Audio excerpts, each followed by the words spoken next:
राष्ट्रवादी गट शरदचंद्रजी पवार यांच्या अध्यक्षतेखाली जिल्हा आढावा बैठक शरदचंद्रजी पवार यांच्या गटाची आपल्या चिपळूण येथे आयोजित केली होती आणि त्यासाठी पाहुणे म्हणून माजी मंत्री बाळासाहेब पाटील आणि इतर सर्व मान्यवर मंडळी उपस्थित झाली असताना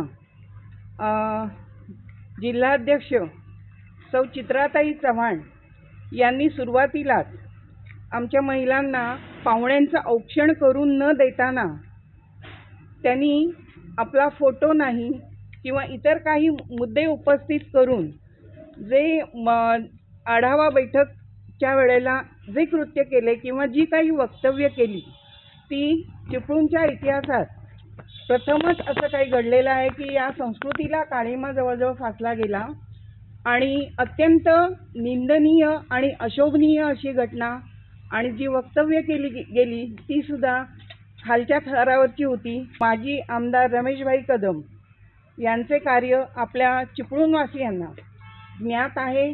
त्यांच्याबरोबर आजही चांगल्या विचारांची सर्व मंडळी त्यांच्या सोबत आहेत आणि असं असताना काही गंभीर आरोप सन्माननीय माजी आमदार रमेशभाई कदम यांच्यावरती केले गेले आणि दुसरी गोष्ट म्हणजे जिल्ह्यातून इतके पाहुणे आले असताना आपल्याकडे यजमानपद असताना ज्या स्वतः यजमान होत्या त्यांनीच हे जे कृत्य केलं ते कितपत योग्य होतं आणि त्यांच्या जे काही प्रश्न आहेत त्यांनी उपस्थित केलेले आणि त्यांनी जे आरोप केलेले आहेत तर त्या आरोपांचं खंडन आता आमच्या शहर अध्यक्षा दीपिकाताई कोतवळेकर करतील आणि एकत्र झालेले आहोत ते त्या चित्राताई चव्हाण ज्या विद्यमान जिल्हाध्यक्ष म्हणवतात आपल्याला त्यांचा जाहीर निषेध करण्यासाठी म्हणून आम्ही सर्व महिला इथे एकत्र आलेलो आहोत आणि त्यांचा जाहीर निषेध आम्ही इथे नोंद करत आहोत या सर्व महिलांतर्फे। मी दीपिका कोतवडेकर माजी शहर अध्यक्षा असंच मला आत्ता म्हणावे लागेल। काल जी आढावा बैठक आमची होती त्या बैठकीमध्ये जो निंदनीय प्रकार झाला त्याचा मी सर्वप्रथम निषेध करते। पवार साहेबांच्या विचाराने आपण चालतो असे जे नुसते उद्गार काढतात, नुसती भाषणं केली म्हणजे ते होत नाही। जे उद्गार त्यांनी काढले नुसतं बोल बच्चन अमिताभ बच्चन अशी जी त्यांची स्टाईल आहे ती त्यांनी आता बंद करावी, कारण मला काही प्रश्नांची उत्तरं पाहिजेत। त्यांनी माझ्यावरही आरोप केले, महिलांना त्यांच्या मिस्टरांनी त्यांचा आणि मुळात प्रश्नच नव्हता त्यांचा, एक महिला म्हणून त्यांनी आमच्याशी बोलले असते आम्हाला चाललं असतं, पण सभागृहामध्ये प्रवेश करतानाच त्यांचे मिस्टर जे आहेत हातवारे करून एका गुंडगिरी प्रकारा पद्धतीने महिला अध्यक्षांचा फोटो का नाही ही विचारणा केली। आपण एका घरचे आहोत, त्या चित्राताई किंवा त्यांच्या घरचे असतील त्यांनी विचार केला पाहिजे होता की आपण कशा पद्धतीने रिॲक्ट व्हायचे। हा विषय त्यानंतर घेऊ शकत होत्या, तरी पण स्टेजवर सुद्धा त्यांची बडबड चालू होती। हे त्यांना शोभणारं नाही आहे। त्या वरिष्ठ आहेत आमच्या, आत्तापर्यंत त्यांनी 15 वर्ष माझ्याबरोबर काम केलं आहे। त्यांनी किती वर्ष रत्नागिरी जिल्ह्यात काम केलं आहे, मला वाटतं त्याच्यापैकी बहुतेक वर्ष त्यांनी सगळे कार्यक्रम चिपळूण शहरात केलेले आहेत। मागील 10 वर्षाच्या काळामध्ये रत्नागिरी महिला जिल्हाध्यक्ष यांनी पक्षाचे संघटन किती वाढवले, तसेच पंचायत समित्या असतील, नगरपालिका असतील, जे उमेदवार निवडून आणायचं जे काम आहे त्यांनी त्यांचं योगदान किती दिलंय, हा माझा दुसरा प्रश्न असेल। काल आलेल्या महिला किती वर्ष पक्षामध्ये काम करतायत, जी आता त्यांनी तालुका अध्यक्ष केले ती सुद्धा कुठच्या पक्षातून आली आहे। आणि बहुतांश राष्ट्रवादी काँग्रेस पक्षाचे कार्यक्रम चित्राताई चिपळूणच्या नावावर चिपळूण शहर ज्यावेळी आम्ही बॅनर देत होतो आमच्याच महिला घेऊन त्यांनी ते कार्यक्रम जिल्ह्याचे दाखवले। जयंत पाटील साहेब असतील, फौजिया खान ताई असतील, सुप्रियाताई असतील, ह्यांना हे मी जिल्ह्याचे कार्यक्रम घेतलेत असे वारंवार सांगत आले आहेत। आणि महिलांचा वापर महिला म्हणताय आणि महिलांवरच आरोप करताय, अशा कितीतरी घटना आहेत की ज्या आम्ही बोलू शकत नाही आहेत, कारण त्या आमच्या अजूनही पक्षात आहेत आणि आम्ही एकत्र काम करतोय। जर आम्ही तोंड उघडलं तर ते पूर्णपणे उघडू, पण आम्ही अजूनही संयम बाळगून आहोत आणि संपूर्ण चिपळूणच्या महिला संयम बाळगून आहेत। पण काल त्यांनी जे आमच्या भाईंवर म्हणजे आमचे माजी आमदार रमेशभाई कदम आमचे ते गुरुस्थानी आहेत, जे अपशब्द वापरले ते त्यांनी काय वापरले, जरा निवांत बसा, त्याचा विचार करा की तुम्ही शब्द उच्चार काय केलेत, त्याचं उत्तर आम्हाला देता येतंय, पण मी देत नाहीये। चित्राताई, माझी हा तुम्ही एक विनंती समजा. तुम्ही जे बोलता त्याच्यावर कंट्रोल आणा. ह्या भाड्याच्या बायका घेऊन तुम्ही बोलू नका. मी स्पष्ट भाषेत तुम्हाला सांगते. ह्या आज आलेल्या महिला शिवसेनेतनं आलेल्या असतील, कुठनंही आलेल्या असतील, किती वर्षाचं योगदान होतं, किती वर्ष त्या कार्यक्रमात होत्या हे त्यांनी आम्हाला कणखर सांगावे. आणि ज्यावेळी विद्याताई चव्हाण यांची निवड प्रवक्ते ह्या म्हणून झाल्या, रोहिणीताई खडसे यांची निवड झाली, त्यावेळी पूर्ण कमिटी बरखास्त होते. हा नियम आहे. असं असताना त्यांनी पदाधिकाऱ्यांची निवड का करावी? बरं, केलीत ते केलीत. तुम्ही कोणाला घेतलत का?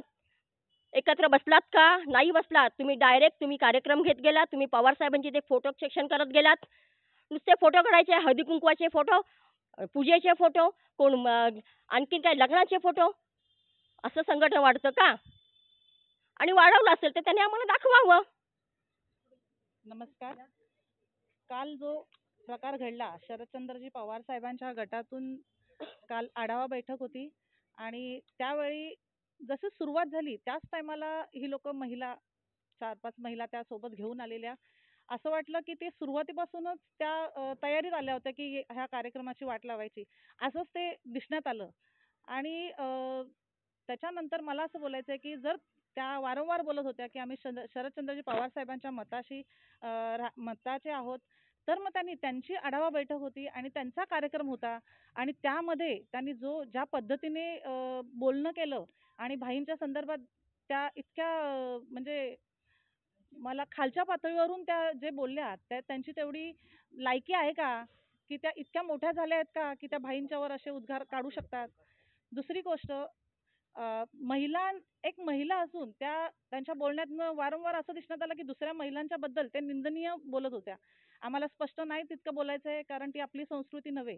काल तर त्यांनी हॉलमध्ये भर सभेमध्ये त्यांनी भाईंच्या बद्दल भरपूर काही बोलल्या. आज भाईंना मानणाऱ्या पूर्ण शहरामध्ये तर संपूर्ण जिल्ह्यातच आहेत भाईंना मानणारे, पण चिपळूणमध्ये तर तसाच टाइम आला तर पूर्ण चिपळूण येऊ शकतं. आणि काल ही झालं त्याच्यामध्ये आम्ही जाहीरपणे निषेध करतोय आणि मी इथेच थांबते. मी प्रणिता घाडगे, राष्ट्रवादी युवती जिल्हा सचिव.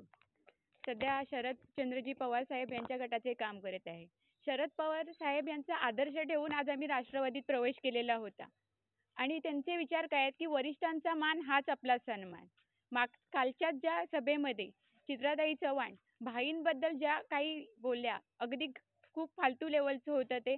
आणि आज आम्ही वरिष्ठांना मानतो, त्यांच्या पावलावर पाऊल ठेवून आम्ही पक्षात प्रवेश केला आणि तेच जर वरिष्ठ असे बोलायला लागले तर आम्ही त्यांचा आदर्श आज काय घ्यायचा? आमचे आई बाबा पाठवतील का?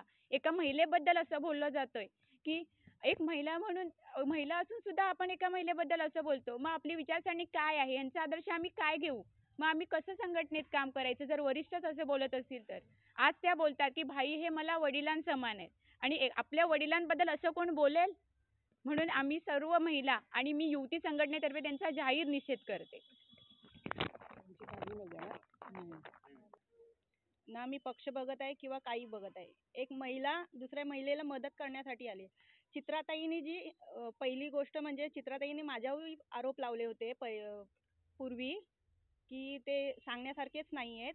मी त्यांना सांगितलं होतं तुम्ही सिद्ध करून दाखवा. त्याचं पत्र मी एक शरद पवार साहेबांना पाठवलं होतं, रुपालीताई चाकणकरांना पाठवलं होतं, सुप्रियाताई सुळेंना पण पाठवलं होतं. ही जी महिला आहे आपली चित्राताई चव्हाण, ही वारंवार प्रत्येक महिलेला जी बोलते, तर हिला काहीतरी शिक्षा व्हायलाच पाहिजे माझ्या मते.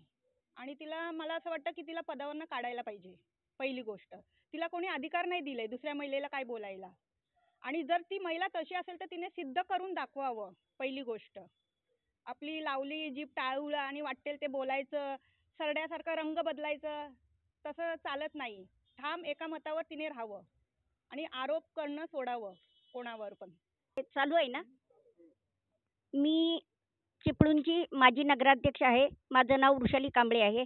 मी भाईंना गेली 30 वर्ष ओळखते आणि मी जी राजकारणात आले ती भाईंमुळे आले. भाईंनी मोठेपणा जो दिला, नगराध्यक्ष पदाचा बहुमोल मान, तो भाईंमुळे मला मिळाला. आणि अशा भाईंबद्दल जेव्हा या चित्राताई चव्हाण बोलल्या तेव्हा आम्हाला असं वाटलं की आतून पेटून उठून त्यांना काय आता हे शब्द मी तुम्हाला सांगू शकत नाही, कारण ते आपल्या चिपळूणच्या संस्कृतीत बसत नाही आहे. पण त्यांनी त्यांची जागा ओळखून राहावं इतकंच मी सांगते. आज सकाळीच माझे बोलणे आमचे प्रदेश अध्यक्ष जयंत साहेब पाटील साहेब, रोहिणीताई खडसे यांच्याशी झालेले आहे. आज आम्ही त्यांना मेल करून सर्व चिपळूणचा कालचा घडलेला प्रकार त्यांना पाठवलेला आहे. त्यामध्ये आणि आमची मागणी केली आहे, जर चित्राताईंना परत त्या पदावर ठेवण्यात आले तर आम्ही सर्व महिला मंडळ, सगळ्या महिला असतील, कार्यकर्ते असतील, आम्ही पक्षाचं काम थांबवणार. हे आम्ही आमच्या ज्या काही दुःख आहेत, ज्या काही अडचणी आहेत त्या आम्ही वरती कळवलेले आहेत. तसेच सगळ्या पत्रकारांना माहितीच आहे, आपल्या चिपळूण खेडमध्ये जो विषय आज गाजतोय, मशीन आणि शिलाई मशीन, घरकुल, या विषयामध्ये जर तुम्ही कोणी पोलीस स्टेशनला गेलात तर त्या महिलांची नावं तुम्हाला समजतील. त्या महिला जिल्हा कमिटीच्या होत्या. ज्या महिलांची फसवणूक झाली त्या महिला भांडी घासणाऱ्या, धुनी भांडी करणाऱ्या होत्या. ज्यांनी दागिने गहाण ठेवलेत, 30-30, 40,000 भरलेत. चित्राताई महिलांची बाजू घेऊन सक्षमपणे ज्या भांडतायत, एकदा तरी चित्राताई पोलीस स्टेशनला त्या महिलांची बाजू घ्यायला आल्या का? त्याच्यात ॲडमिन कोण आहेत, कुठच्या संस्था आहेत, हे जरा पत्रकार बंधूंनी चेक करावे. आक्षेप आहे चित्राताई महिला जे बोलतात ना, महिलांवर अन्याय होतो. मग त्या महिलांवर अन्याय होत असताना चित्राताई कुठे असतात?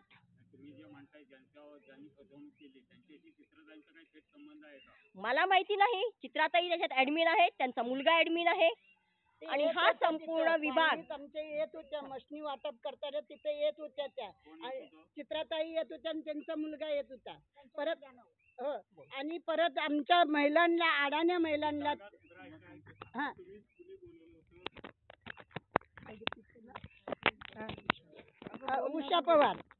उषा पवार आणि त्यांची संघटना आहे.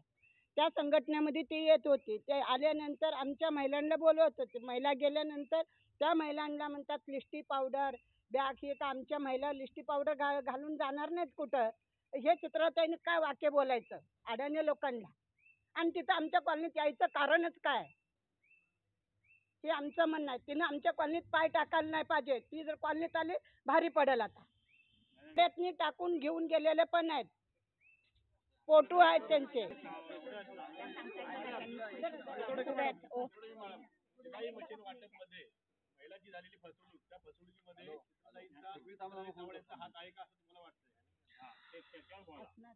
ज्यावेळी मशीन वाटप झाल्या त्यावेळेला चित्राताई ह्या वडार कॉलनीमध्ये मशीन वाटप करायला गेल्या होत्या.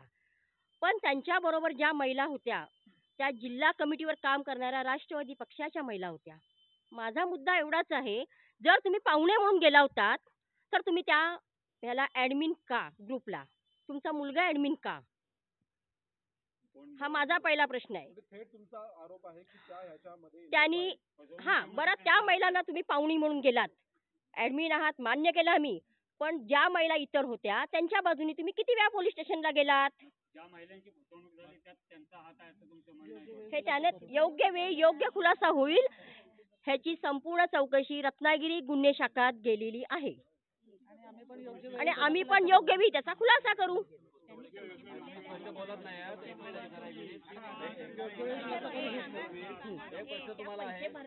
ज्याने पैसे भरलेत ना त्याच महिला बोलतील. होय, भाई मुंबईत आहेत. भाई इथे आल्यानंतर तुमची एक पत्रकार परिषद होणारच आहे 100%. त्याचं उत्तर भाई 100% देतील. आणि ज्या महिलेला आज भाईनी जिल्हाध्यक्ष पदावर बसवले आहे त्यांनी तिचा विचार केला पाहिजे होता की आपण काय बोलतोय.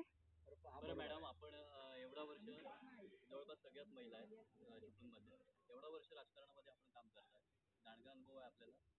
ज्या वादाची सिंगी पडली बॅनरच्या फोटोवर, जिल्हाध्यक्ष तुमच्या होत्या, मानत होतात न होतात पुढची गोष्ट आहे, पण त्यांचा जिल्हाध्यक्षांचा फोटो बॅनरवर पाहिजे होता की नको पाहिजे होता, तुम्हाला काय वाटतं? पहिली गोष्ट, बॅनर कुणी छापला हे मलाही माहिती नाहीये, कारण मी सुद्धा मुंबईत होते. मी त्याच दिवशी चिपळूणमध्ये आलेली आहे. आणि फोटो असला आणि नसला याने काय फरक पडतो? तुम्ही जर काम करताय, प्रामाणिक महिलांचं काम करताय, तुम्हाला महिला ओळखताय, तुम्हाला समाज ओळखतोय, तर फोटोचा विषय काय येतोय? आपण पवार साहेबांच्या विचाराचे आहोत ना, तर एवढ्याशा फोटोवरनं वाद. माझं म्हणणं असं आहे की मुळात जर जिल्ह्याचा कार्यक्रम आहे आणि त्या स्वतः जिल्हाध्यक्ष आहेत तर त्यांना ते माहीत असायला पाहिजे. 100% ना. नक्कीच. कार्यकर्ते तिथे होते, त्यांच्या समोर हे असं वागणं योग्य होतं का? त्यानंतर बसून त्याचा खुलासा करू शकत होत्या. आयोजकच आपण आणि आपणच आपलं म्हणजे बरोबर आहे. कळलं आपणच आता आपल्या ठीक कार्यक्रमाला आहे, गालबोट ही बाजू लावलं. तुमची आहे, पण जाहीरपणे रमेशभाई असं म्हणालेले आहे. पण त्याला हे जर होण्यासाठी हे जर होते असं माहिती असतं तर मी त्या महिलांचा बंदोबस्त केला. एक बंदोबस्त मिनिट. हा बंदोबस्त हा त्यांचा समज असा आहे की बंदोबस्त महिलांचा केला असता म्हणजे नक्की काय केला असता? बंदोबस्त म्हणजे त्या जर समजत असतील की दमदाटी, माझ्या मते भाईंचं इंटेन्शन असं असणार आहे की जर तुमच्या काही तक्रारी आहेत तर मी जर आधी इथे पोचलो असतो तर योग्य ते नियोजन फोटो किंवा काय ते सगळं किंवा जे अचानक पण जे लोक आले बाहेरून आल्या होत्या महिला ज्या आल्या होत्या त्या आपल्या इथल्या स्थानिक कोणी नव्हत्या तर त्या महिलांना पण थोडंसं म्हणजे हॉल छोटा झाला, आयोजन थोडंसं आपलं कमी पडलं. त्यांचं जे आपण मेहमान नवाजी आम्ही म्हणतो म्हणजे आपण जे अगत्य करतो पाहुण्यांचं त्या पद्धतीनं त्यांचं योग्य ते अगत्य झालं नाही. कदाचित भाईंच्या मनामध्ये मला तर 100% असं वाटतं की हा मुद्दा असणार आहे. ते जेव्हा स्पष्टीकरण देत होते ना, जेव्हा स्पष्टीकरण देत होते तर त्यावेळेस तुम्ही माईक बंद केला असा त्यांचा आरोप आहे. तुम्ही म्हणजे तुमच्यापैकी कुणीतरी केला. नाही. नाही नाही. तसं झालं नाही. ज्या माईक बंद पाहुण्या केलेला आल्या होत्या नव्हता. त्यांच्यामध्ये आमच्या ज्येष्ठ कार्यकर्त्या नानी मोहिरे होत्या. त्यांना इव्हन मी सुद्धा गप्प करायला प्रयत्न केला पण त्या म्हणाल्या मॅडम तुम्ही बोलायचं नाही. कारण नलवडे म्हणून आपल्या नलिनी भुवड म्हणून ज्येष्ठ कार्यकर्त्या होत्या. अर्थात माझं तेव्हा लक्ष नव्हतं स्टेजवरती आणि त्यांचा नक्कीच सन्मान होता की त्यांना पहिल्या ह्याच्यामध्ये घ्यायला पाहिजे होतं. पण अशा छोट्या छोट्या काही गोष्टी आयोजकांकडून झाल्या म्हणजे त्रुटी झाल्या. पण ह्या जो विषय होता तो जिल्हा कोण आले होते आपले जिल्ह्याचे प्रभारी आले होते बाळासाहेब पाटील, नाही बाळासाहेब पाटलांच्या आधी जे निरीक्षक म्हणून आले होते बबन कनावडे. हा तर त्यांनी ते तो विषय तिथे स्टेजवरतीच त्यांनी म्हणजे दिलगिरी व्यक्त करून तिथे संपवला होता आणि तरीही विषय चालू राहिला. चित्राताईने एक स्टेटमेंट वक्तव्य बोलते मी. की ज्या आम्ही एकत्र होतो त्यावेळेस याच रमेशराव कदमांनी भास्करराव जाधवांचा विरोध केला होता, आडवे गेले होते. शेखर निकमांनाही आडवे गेले. आता मी नकोय म्हणून माझ्या विरुद्ध कट कारस्थान करतायत. असं ह्यांना का वाटतंय? असं ह्यांना का वाटतंय आणि ह्या का घाबरतायत? ह्यांनी बसावं ना वरिष्ठांच्या समोर, सगळ्यांना घेऊन बसावं आणि आपले प्रश्न मांडावेत. पण असं ज्यावेळी आढावा बैठक असते त्यावेळी असं गोंधळ करू नये ना. दुसरा प्रश्न त्यांनी माझ्यावरही आरोप केला की शहर अध्यक्षपद मी दिलं नाहीये. चित्राताई माझ्याबरोबर 12 वर्ष तुम्ही काम करताय. तुम्ही जर माझा आढावा पाहिलात, माझ्याच कार्यक्रमात येऊन तुम्ही जिल्ह्याचे कार्यक्रम करताय. तुम्ही जिल्हाध्यक्ष होतात. तुम्हाला आत्ता आठवलं? नाही आम्ही पुन्हा असंच म्हणू की ज्या शरदचंद्र पवारांचे पुरोगामी विचार आणि पूज्य गांधीजींचे विचार घेऊन चालणारी आपण लोक आहोत म्हणून हा पक्ष वेगळा झालेला आहे ना. मग अशा पक्षाची लोक अशा पद्धतीने वागतात का हा माझा प्रश्न आहे. घरातलाच विषय जर होता एकंदरीत एक परिवारासारखंच आहे तर त्यांनी थोडंसं आम्हाला वरनं अशी हिंक मिळालेली आहे. बदल होईल 100%. बरं एक निवड तर तुम्ही घर बघणार की काय वरिष्ठ बघणार? आम्ही ज्या जो जागेवर निर्णय आहोत, आमच्या वरिष्ठांचा असेल तो आम्ही मान्य करणार. तुम्ही काय बघणार? स्थानिक पातळी असो तर कोणतेही असो, शेवटी वरिष्ठांचा निर्णय हा फायनल असेल.